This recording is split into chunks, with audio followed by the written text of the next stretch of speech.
ಇದೇ ಮಾರ್ಚ್ 14ರಂದು ಹೋಳಿ ಹಬ್ಬ ದಿನದಂದು ಸಂಪೂರ್ಣ ಚಂದ್ರಗ್ರಹಣ ಸಂಭವಿಸುತ್ತಿದ್ದು, ಈ ಚಂದ್ರಗ್ರಹಣದ ನಿಖರ ಸಂಭವನೀಯ ಸಮಯ ಮತ್ತು ಈ ಗ್ರಹಣ ಯಾರ ಮೇಲೆ ಹೆಚ್ಚು ಪ್ರಭಾವ ಬೀರುತ್ತೆ, ಇನ್ನು ಈ ಗ್ರಹಣದಿಂದ ಯಾರಿಗೆ ಶುಭ ಫಲ ಇದೆ ಹಾಗೂ ಅಶುಭ ಫಲ ಇದೆ, ಗ್ರಹಣದ ವೇಳೆಯಲ್ಲಿ ಗರ್ಭಿಣಿ ಮಹಿಳೆಯರು ಏನೆಲ್ಲ ಮುನ್ನೆಚ್ಚರಿಕೆಯ ಕ್ರಮಗಳನ್ನು ವಹಿಸುವುದು, ಹಿರಿಯರು ಕಿರಿಯರು ಸೇರಿದಂತೆ ಚಿಕ್ಕ ಮಕ್ಕಳು ಬರಿಗಣ್ಣಿನಿಂದ ಗ್ರಹಣವನ್ನ ವೀಕ್ಷಿಸಬಹುದಾ, ಜ್ಯೋತಿಷದ ಪ್ರಕಾರ ಈ 2025ರ ಗ್ರಹಣದಲ್ಲಿ ಏನೆಲ್ಲ ಬದಲಾವಣೆ ಇದೆ ಎಂಬುದರ ಕುರಿತು ಸಂಪೂರ್ಣ ಮಾಹಿತಿ. ಹೌದು ವೀಕ್ಷಕರೇ, ಗ್ರಹಣಕ್ಕೆ ಸಂಬಂಧಪಡುವ ಸಂಪೂರ್ಣ ಮಾಹಿತಿ ಈ ವಿಡಿಯೋದಲ್ಲಿ ನಿಮಗೆ ಅರ್ಥವಾಗುವ ರೀತಿಯಲ್ಲಿ ತಿಳಿಸಿ ಕೊಡುತ್ತೀವಿ.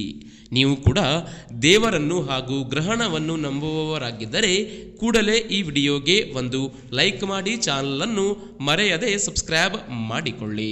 ಬರುವ ಮಾರ್ಚ್ 14ರಂದು ಹೋಳಿ ಹಬ್ಬ ದಿನದಂದೇ ಇದೀಗ ಸಂಪೂರ್ಣ ಚಂದ್ರಗ್ರಹಣ ಸಂಭವಿಸುತ್ತಿದ್ದು, ಮೊದಲಿಗೆ ಭಾರತದಲ್ಲಿ ಚಂದ್ರಗ್ರಹಣದ ಸಂಭವನೀಯ ಸಮಯ ನೋಡೋದಾದರೆ ವೀಕ್ಷಕರೇ, ಭಾರತೀಯ ಗ್ರಹಣ ಸಂಭವನೀಯ ಸಮಯದ ಪ್ರಕಾರ ಮಾರ್ಚ್ 14, 2025ರಂದು 9:27 ಆರಂಭಗೊಂಡು 10:39 ಈ ಸಂಪೂರ್ಣ ಚಂದ್ರಗ್ರಹಣ ಕೊನೆಗೊಳ್ಳಲಿದೆ.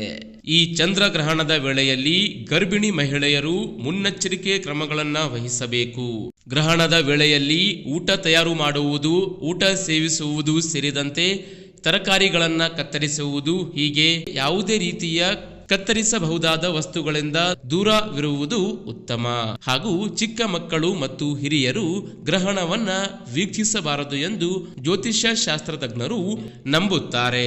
ಇನ್ನು ಈ ಚಂದ್ರಗ್ರಹಣ ಮುಗಿದ ಬಳಿಕ ಈ ರಾಶಿಯವರಿಗೆ ಶುಭ ಫಲವಿದ್ದು, ಆ ರಾಶಿಗಳು ಯಾವುವು ಅಂದರೆ ಮಿಥುನ ರಾಶಿ, ಕನ್ಯಾ ರಾಶಿ, ಧನು ರಾಶಿ, ಮಕರ ರಾಶಿ, ಕುಂಭ ರಾಶಿ ಸೇರಿದಂತೆ ಇನ್ನು ವೃಶ್ಚಿಕ ರಾಶಿಯವರಿಗೆ ಈ ಗ್ರಹಣದಿಂದ ಶುಭ ಫಲ ಇದೆ ವೀಕ್ಷಕರೇ.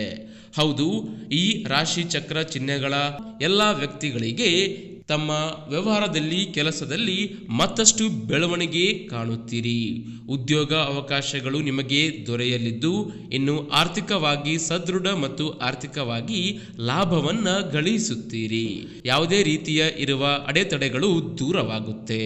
ಇನ್ನು ಆರೋಗ್ಯದಲ್ಲಿ ಆಗಿರುವ ಏರುಪೇರುಗಳು ಎಲ್ಲ ಸರಿ ಹೊಂದುತ್ತೆ ವೀಕ್ಷಕರೇ. ಆರ್ಥಿಕ ಸೇರಿದಂತೆ ವೈಯಕ್ತಿಕ ಮತ್ತು ಕೌಟುಂಬಿಕ ಸಮಸ್ಯೆಗಳು ಸಂಪೂರ್ಣವಾಗಿ ಪರಿಹಾರ ಆಗಲಿದೆ ಎಂದು ಇದೀಗ ಜ್ಯೋತಿಷ್ಯ ಶಾಸ್ತ್ರಜ್ಞರು ಗ್ರಹಣಕ್ಕೆ ಸಂಬಂಧಿಸಿದ ಮಾಹಿತಿಯನ್ನ ಬಿಡುಗಡೆಗೊಳಿಸಿದ್ದಾರೆ. ನೀವು ಕೂಡ ದೇವರನ್ನು ಹಾಗೂ ಗ್ರಹಣವನ್ನು ನಂಬುವವರಾಗಿದ್ದರೆ ಕಾಮೆಂಟ್ ಬಾಕ್ಸ್ ಅಲ್ಲಿ ಓಂ ನಮಃ ಶಿವಾಯ ಎಂದು ಕಾಮೆಂಟ್ ಮಾಡಿ. ಆದಷ್ಟು ಈ ವಿಡಿಯೋ, ಈ ಮಾಹಿತಿಯನ್ನ ಎಲ್ಲರಿಗೂ ವಾಟ್ಸಪ್, ಫೇಸ್ಬುಕ್ ಅಲ್ಲಿ ಶೇರ್ ಮಾಡಿ.